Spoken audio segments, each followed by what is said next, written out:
my third video. What else can you say about it?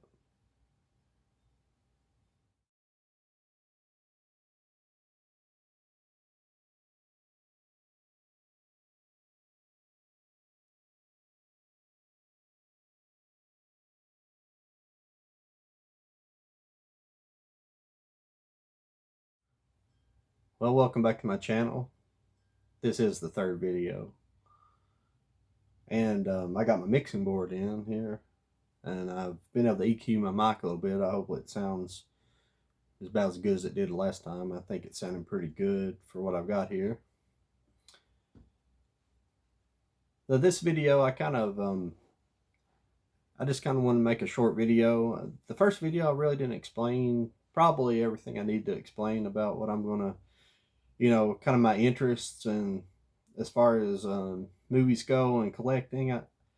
I mean, for the most part, I'm going to, for the most part, I enjoy, collecting all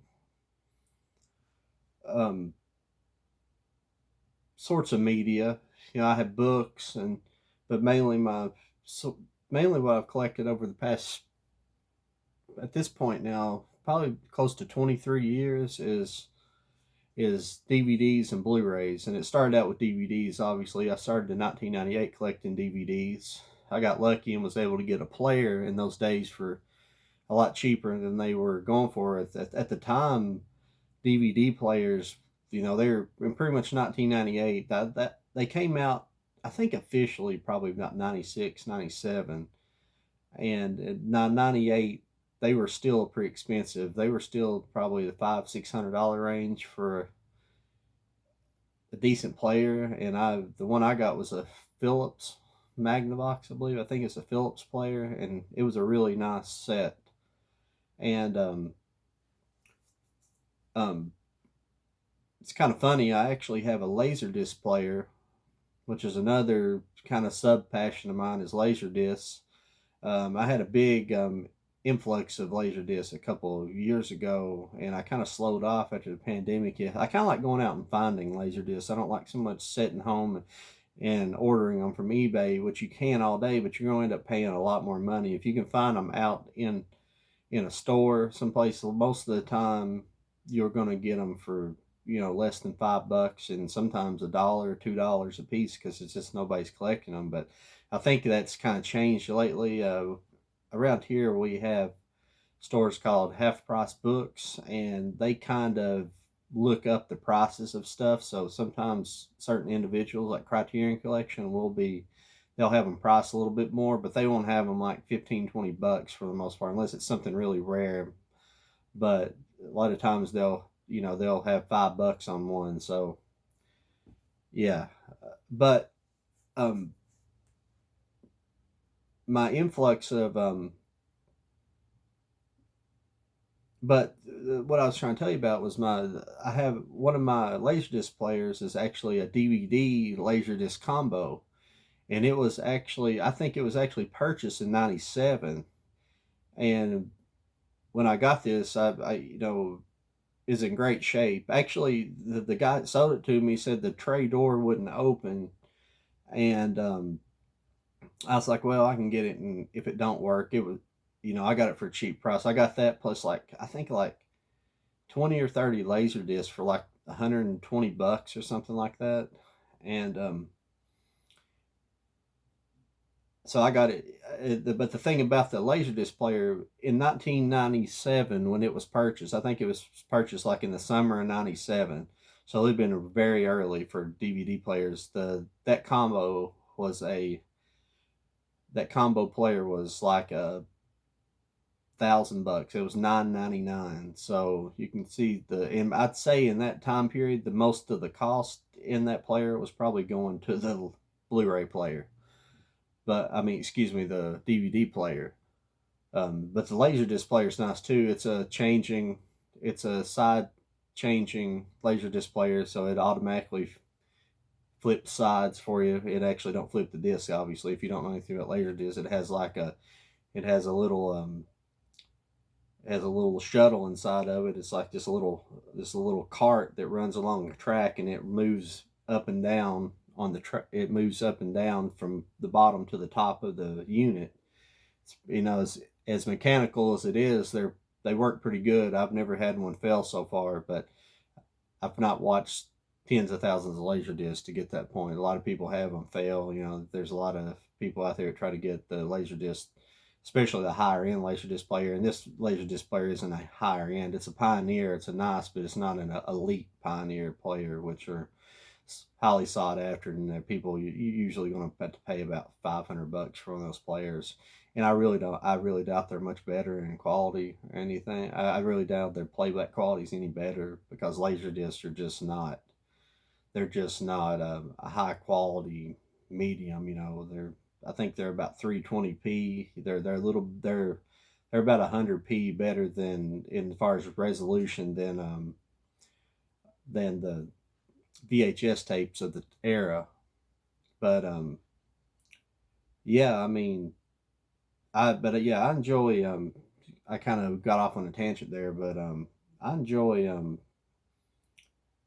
I really enjoy collecting DVDs and Blu-rays. This past year I really got off the Laserdisc and got back on the DVD collecting and Blu-ray collecting.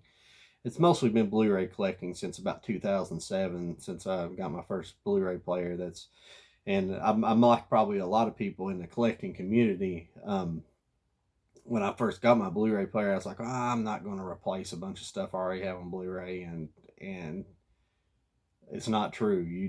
That's every format that comes out, you want to replace. You hopefully want to replace it with something better, and I never wanted, especially and then when 4K came out, I was basically the same way. But the 4K has been a little bit better because just the quality of things that's been released on Blu-ray in the last couple of years.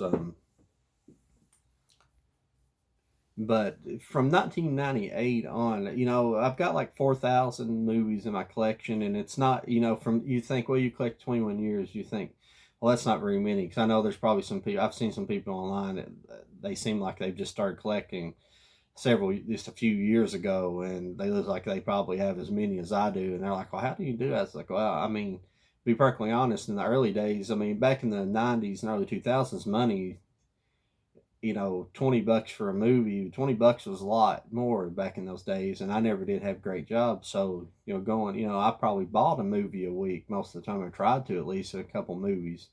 And two, in the early days, there just wasn't the kind of production of these movies as there was now.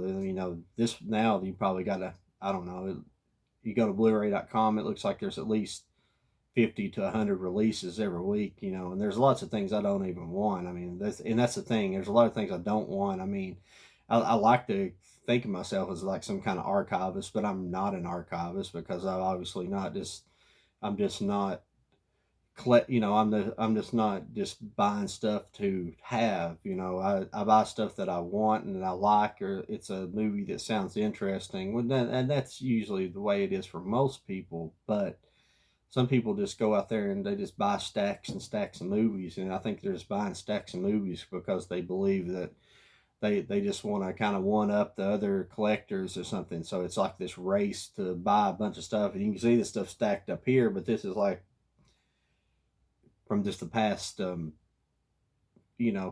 past year.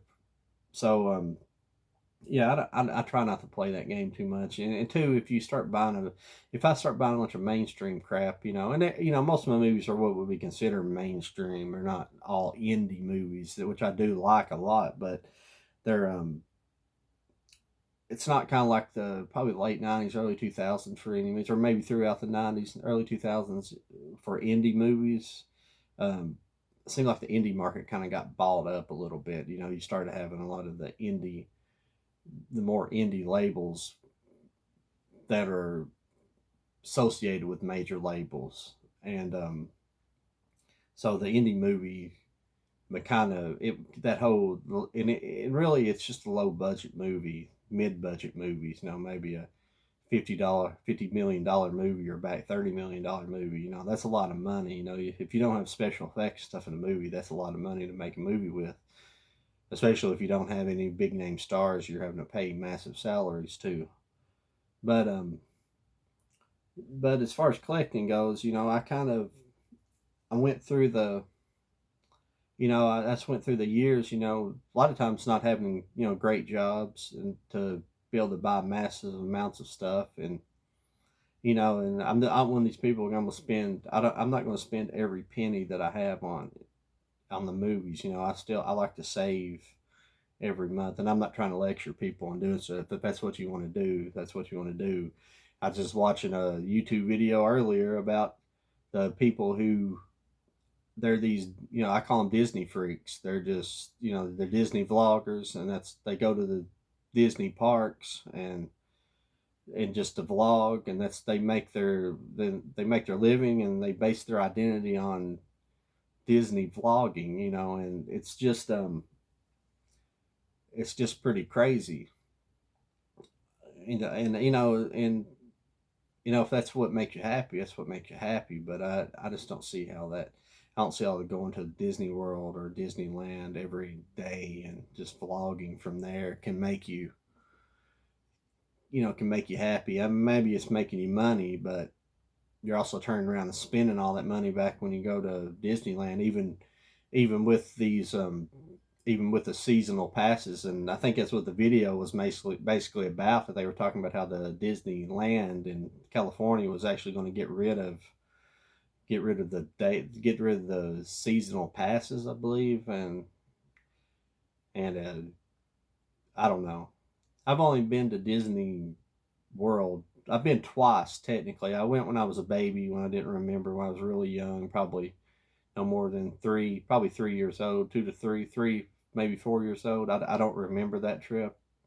And then I went back probably around, probably in my early teens, probably 13 or so, 12 to 13 years old, and went to the Epcot Center. I don't think we went to the Magic Kingdom. I think we went to Epcot Center, and hmm, I don't remember where else we went. That's it. That's just how it is for me. I'm not a big heights person, so I don't really like riding rides. So I'm not a theme park person so much. I like going to them actually. I like the atmosphere, but I don't like riding rides so much. So it's kind of boring and pointless. And it just when you go like that, you end up just being in a people watching kind of attitude. Kind of people watching mode, and I'm not a I'm not a people watching kind of person. But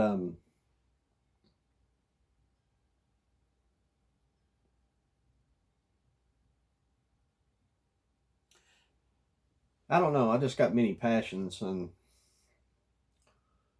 as far as media goes, and I guess this is just this typical media channel, but um, that's all right. I mean, I don't care if I get 100,000 subscribers. I won't get 100,000 subscribers. I don't have that kind of personality, and I know I don't. If I get a couple hundred subscribers, that'll be fine. I'll make videos for them, and maybe I'll slowly grow it a little bit. And I'm just doing this to kind of have fun and to probably introduce people to some movies they don't know. And I said in the first video that I was going to review a TV show that I was, and it's a newer TV show, and I will be doing it on the next video. I think it's going to be a two-parter. That's why I decided to make this third video, this shorter video. And yeah, I mean, it's a pretty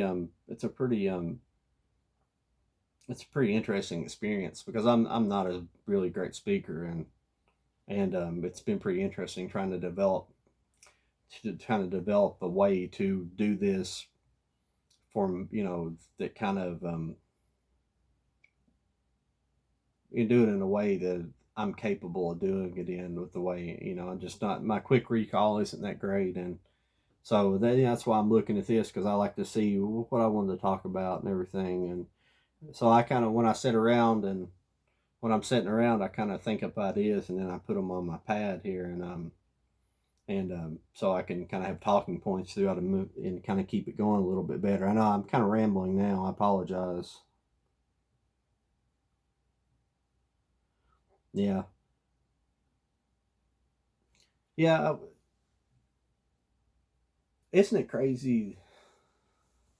I just, when I talk about having different passions, and there's some people that's so dedicated to one thing. It's like the only thing that they can have a, they have a passion about, like Star Wars, for example. There's people they're just Star Wars, and they want to know, they want to know everything about Star Wars. And I tried to be like that for a little while, and I wanted to know more about, especially whenever they started, talking about the new trilogy coming out, and I wanted to get up to the comic books, and I wanted to read about them and know a little bit about the storyline. Well, it didn't end up mattering because they just completely screwed over the whole trilogy and really Star Wars altogether. I know the Mandalorians brought it back a little bit, and whoop de doo. I don't, you know, until that original sequel trilogy is erased, which is not going to happen. Not while Disney owns it. It's not going to happen because they're infallible. Disney, I guess, is infallible these days in every aspect of the word. They're gonna, and I think it's just in a business. It seems like whole society is in a business of screwing over the people, no matter from top to bottom. And it seems like the major corporations are just doing it faster these days, and it just gets worse and worse every decade. It's pretty crazy, but I just don't. I can't get into like one thing. There's too many good things out there as far as movies and books and anything, music as well. Music's the same way. I've always had a passion for music, and but of course, my musical tastes are pretty sour. I do like kind of like '60s psychedelic music and '60s pop and '50s pop, and which everything I guess was pop kind of the '50s. Anything the radio. I'm not a massive country music fan. I guess if I liked country, I'd probably be more like outlaw country or like the older country. Um, yeah, I mean, hopefully we get to discuss a whole lot of different topics on this. Hopefully I discuss a lot of topics on this channel, and hopefully I get to know some of you guys. I'm not talking to anybody now. This will be my third video, so maybe I'll get on that search engine.